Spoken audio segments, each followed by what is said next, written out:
Hey folks, what's up? This is Michael in the wee hours of the night with your daily trivia question. Once again, happy Thursday. Usually when you come back from like a holiday weekend and so forth, it like drags and creeps, but this week is flying by pretty fast. And I just walked outside and it's raining, it's kind of humid, there's a slight breeze. My kind of day this is going to be, because it's supposed to like rain all day long. So go outside and play in it. That's what I say. Anywho, the answer to the previous trivia question was none other than good old Benjamin Franklin, who has appeared in multiple trivia questions because he's just that interesting of a guy. So with regard to this trivia question, this dealt with his publication of Poor Richard's Almanac. Franklin began publishing Poor Richard's Almanac in December of 1732, which was the focus of the trivia question. And it was an annual publication as a way actually to promote his printing business. He had a printing business. He sold as many as 10,000 copies a year at its peak. It was very popular among the 13 colonies.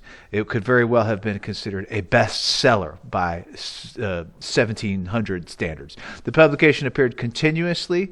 This is an interesting factoid, for 25 years, from 1732 to 1758. So Poor Richard's Almanac offered a whole variable plethora of stuff. It had a mixture of weather forecasts, poems, household hints, puzzles.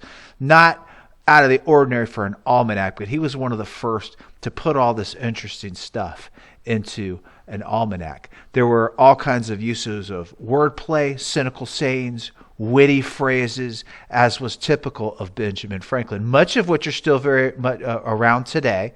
Franklin also included the occasional mathematical exercise, of course, because it's Benjamin Franklin, and an early example of demographics, which I thought was really cool. And when I did further research on his Poor Richard's Almanac publication, he was like one of the first people to do like editorials, if you will, and collect information that by today's standards could be considered the first version of demographics, like I mentioned. It was really just an interesting character and how he put this together. The name Richard Saunders, which was what his pseudonym that he published Poor Richard's Almanac under, is actually an anagram, which was also Benjamin Franklin. It was kind of a play on words, if you will. It was the name taken from Cardanus Ryder, who was a British author at the time. It's pretty neat how he put that together. Benjamin Franklin was one of the first to utilize what is known as serialization in his almanac, which is basically kind of like character cliffhanger. He invented that too with his Poor Richard's Almanac. That's where various news stories would appear so that readers would purchase it year after year to find out what happened to the characters. Of course, Poor Richard's Almanac also had a strong cultural and economic impact. In the years following the publication, numerous farmers' almanac traced their format, tradition, and origin to Poor Richard's. Franklin, of course, as we all know, if you were paying attention in high school class, or if you've paid attention to multiple previous trivia questions, would go on to be highly influential in basically everything when it came to America as one of the founding fathers of the great United States of America. Thank you, Benjamin. All right.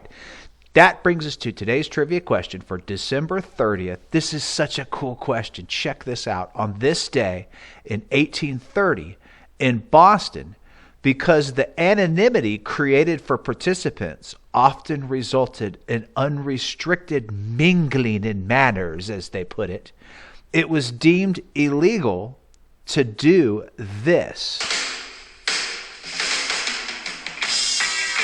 Have a good day, folks. Go outside and play in the rain. I'll see you tomorrow. Peace out.